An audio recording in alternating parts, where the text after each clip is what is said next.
बिस्मिल्लाहिर्रहमानिर्रहीम, अस्सलाम वालेकुम। मैं हूं मोहम्मद समीर। आज की वीडियो में बात करेंगे कि अपोजिशन जमातों का क्वेटा में जो आज जलसा हुआ है, उस जलसे में नवाज शरीफ ने लंदन में बैठकर एक बार फिर पाकिस्तान के chief of army staff general Qamar Javed Bajwa साहब पर, DGISI जनरल फैज़ हमीद साहब पर और साबिक chief justice of Pakistan justice Saqib Nisar पर और दीगर पाकिस्तान के रियासती इदारों पर नए इल्ज़ाम ऐड किए हैं, जिनकी तफसीलात से आज की वीडियो में आपको आगाह करेंगे। आपको ये भी बताएंगे कि नवाज शरीफ ने जो जहर आलूद तकरीर की है, उस तकरीर के 6 अहम नुकात हम आपके सामने रखेंगे कि किस तरीके से एक साबिक वज़ीर आज़म लंदन में बैठकर अब पाकिस्तान के रियासती इदारों को बदनाम करने की कोशिश कर रहा है, पाक फौज पर हमला करने की कोशिश कर रहा है, पाकिस्तान की अदलिया को बदनाम करने की कोशिश कर रहा है और किस तरीके से भारत को खुश करने की कोशिश की जा रही है। और आप अलमिया चेक करें कि ये वो वज़ीर आज़म है नवाज शरीफ, साबिक वज़ीर आज़म, जिनको पाकिस्तान की अवाम ने, पाकिस्तान के इदारों ने 3 बार का वज़ीर आज़म बनाया। एक बार वो वज़ीर आला पंजाब रह चुके हैं, लेकिन सूरत हाल ये है कि अब लंदन में बैठकर पाकिस्तान की फ़ौज को, पाकिस्तान की अदलिया को और पाकिस्तान के रियासती इदारों को बदनाम करने की कोशिश की जा रही है। तो इससे बढ़कर शर्मनाक, अफसोसनाक हरकत क्या होगी। लेकिन इससे बढ़कर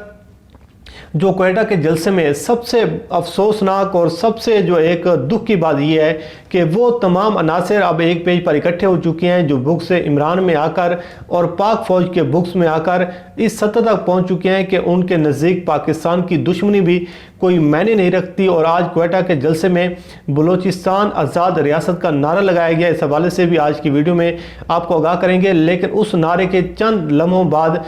यू टर्न भी सामने आया है शाह अवैस नूरानी की जानिब से, जिन्होंने ये नारा लगाया कि असल इसकी हकीकत क्या है। आप अंदाज़ा करें कि अपोजिशन जमातों की जो तहरीक है, ये हुकूमत मुखालिफ तहरीक नज़र नहीं आ रही, बल्कि ये अदलिया मुखालिफ और फ़ौज मुखालिफ तहरीक ज़्यादा नज़र आ रही है। उसकी वजह यह है कि नवाज शरीफ को सिर्फ इस चीज़ का दुख है, इस चीज़ का अफसोस है कि उनको NRO नहीं मिला, उनको डील नहीं मिली और जनरल कमर जावेद बाजवा साहब की जानिब से वाज़ेह और दो टोक अंदाज में उनको ये पैगाम दिया गया है कि जो भी आपके लीगल मामलात हैं वो जाकर आप अदालतों में हल करें और जो आपके सियासी मामलात हैं वो जाकर आप पार्लिमान में हल करें। तो ये जो उनको जवाब दिया गया है, इस जवाब के बाद अब नवाज शरीफ का जो गुस्सा है वो थमने का नाम नहीं ले रहा। और आप देख रहे हैं कि हर आने वाले दिन के साथ साथ अब नए से नए इल्ज़ाम ऐड किए जा रहे हैं और पाकिस्तान के रियासती इदारों को बदनाम करने की कोशिश की जा रही है। अब मैं आपके सामने नवाज शरीफ की जो आज क्वेटा के जलसे में तकरीर हुई है उसके कुछ अहम नुकात आपके सामने रखता हूँ और फिर फैसला आपने करना है कि क्या ये शख्स वज़ीर आज़म बनने के आयल था या नहीं। क्या ऐसे शख्स को 3 बार वज़ारत उज़्मा का मनसब दिया जाना चाहिए था या नहीं, और क्या ये शख्स डिज़र्व करता है कि इसके हाथ में पाकिस्तान की बागडोर जो दी गई थी उसको देनी चाहिए थी या नहीं देनी चाहिए। इसका फ़ैसला फिर आपने करना है। नवाज शरीफ ने आज अपनी तकरीर में कहा कि 99 में जो कारगिल का वाक़या पेश आया था, जो पाकिस्तान और भारत के दरमियान जो जंग छिड़ी थी, ये दरअसल पाक फ़ौज का फ़ैसला नहीं था, जिसमें हमारे सैकड़ों जहांबाज शहीद हुए थे, जिन्होंने अपनी जान की कुर्बानी दी और हमारे फ़ौज के जो एक लोग थे, जो सिपाही थे, उन्होंने अपनी जानों के नजराने दिए। ये फ़ैसला जो था ये फ़ौज का फ़ैसला नहीं था, बल्कि ये फ़ैसला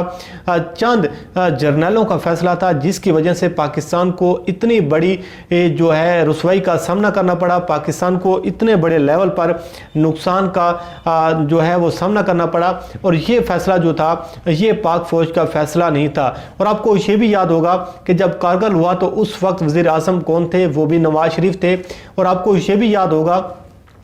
कि नवाज शरीफ अमेरिका में क्यों गए थे और नदीम मलिक साहब ने अपने प्रोग्राम में इस हवाले से ये शॉर्ट भी चलाया था कि जब वो उस वक्त के जो सदर थे अमेरिका के, उनके पास गए थे और उन्होंने उनको क्या कहा था कि आप अंदर उस वक्त तक दाखिल नहीं हो सकते जब तक आप कारगिल से फ़ौजें जो हैं वो वापस नहीं बुलाएंगे। और फिर फ़ौजें वापस बुलाने का जो आर्डर है वो किसने दिया था, ये सारी दास्तान जो है वो आपके सामने है। लेकिन नवाज शरीफ को देखें कि 3 बार का वज़ीर आज़म बनने वाला ये शख्स पाक फ़ौज के बुक्स में आकर, इमरान खान के बुक्स में आकर किस कदर हवास बाख्ता हो चुका है, किस कदर अंधेपन का शिकार हो चुका है कि ये शख्स अब भारत की ज़बान बोलने लगा है। भारत को खुश करने की कोशिश की जा रही है, बैरूनी आकाओं को खुश करने की कोशिश की जा रही है और जो आलमी एस्टेब्लिशमेंट है उसको खुश करने की कोशिश की जा रही है। लेकिन लंदन में बैठकर पाकिस्तान की फ़ौज पर हमले किए जा रहे हैं और पाकिस्तान को बदनाम करने की कोशिश की जा रही है। ये बयानिया जो था, ये बयानिया जो है भारत भी बोल रहा है कि जो कारगिल पर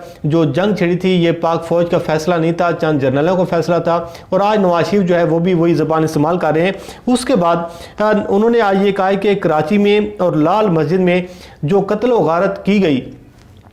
ये भी एक साबिक डिक्टेटर की इमा पर की गई थी, और ये सब कुछ जो था ये ऐसा नहीं होना चाहिए था। आप अंदाज़ा लगाएं कि जब ये लोग इक़्तिदार में होती हैं, जब ये लोग वज़ीर आज़म होते हैं, जब ये लोग हुक्मरान होते हैं और जब ये रूल कर रहे होते हैं तो उस वक्त इनको ये चीज़ें नज़र नहीं आती। लेकिन आज नवाज शरीफ को ये नज़र आ रहा है कि 2007 में जब ये लाल मस्जिद का वाक़या पेश आया था तो ये जो एक गैर आइनी और एक गैर कानूनी काम था, और जो वहाँ पर जो कत्ल व गारत की गई बड़े पैमाने पर, तो उसके हवाले से नवाज शरीफ को चाहिए था कि जब 2013 में वो वज़ीर आज़म बने थे तो इस हवाले से वो तहकीकात करवाते, इस केस को मंतकी अंजाम तक पहुँचाते। और इस हवाले से आप देख लें कि 2013 से लेकर 2018 तक नवाज शरीफ ने लाल मस्जिद के हवाले से ना तो कोई बयान उन्होंने दिया, ना उन्होंने इस हवाले से कोई तहकीकात करवाई, ना उन्होंने इस हवाले से कोई जो एजेंडा जो है वो कैबिनेट में डिस्कस किया। लेकिन आज नवाज शरीफ को ये याद आ रहा है कि लाल मस्जिद में जो हुआ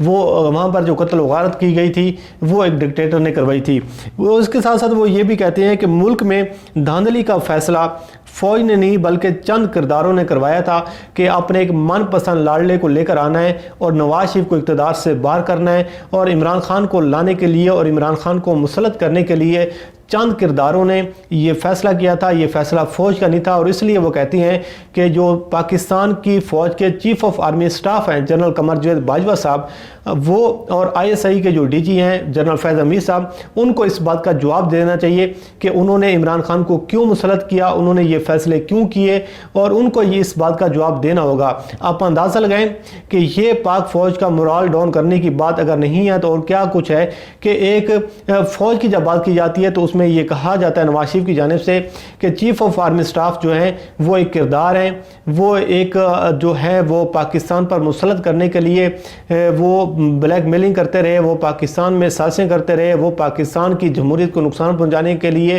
किरदार अदा करते रहे। और वो कह रहे हैं कि हम उनकी बात नहीं कर रहे बल्कि बाकी फ़ौज जो है वो मुहिब वतन है, लेकिन चंद किरदार ऐसे हैं जो मुल्क दुश्मन है। उसके साथ साथ वो कहते हैं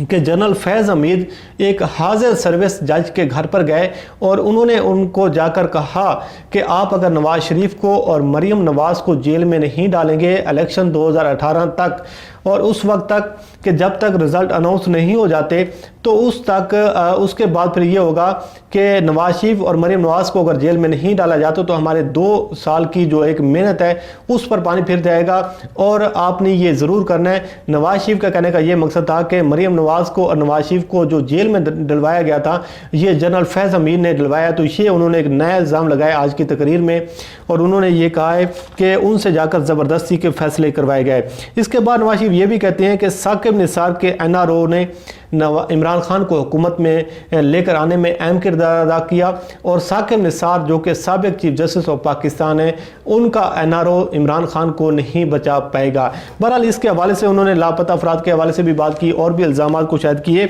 लेकिन अब हम आखिर पर बात कर लेते हैं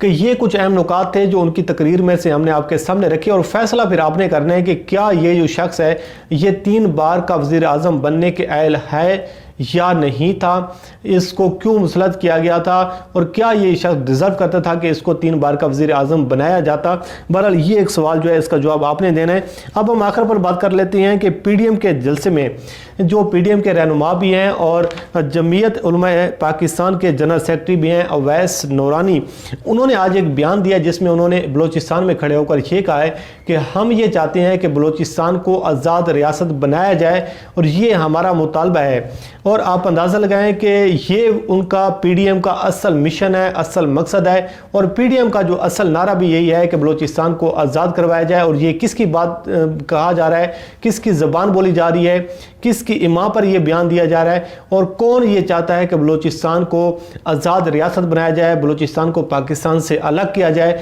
वो आप अच्छे तरीके से जानते हैं कि भारत पिछले कई सालों से मुसलसल अरबों बिलियन डॉलर्स जो है वो इस हवाले से खर्च कर चुका है। वो मुसलसल ये लॉबी कर रहा है, मुसलसल वो एक प्रॉक्सी वार लड़ रहा है कि बलूचिस्तान को पाकिस्तान से अलग किया जाए। लेकिन आज PDM ने ये नारा लगाया है कि बलूचिस्तान को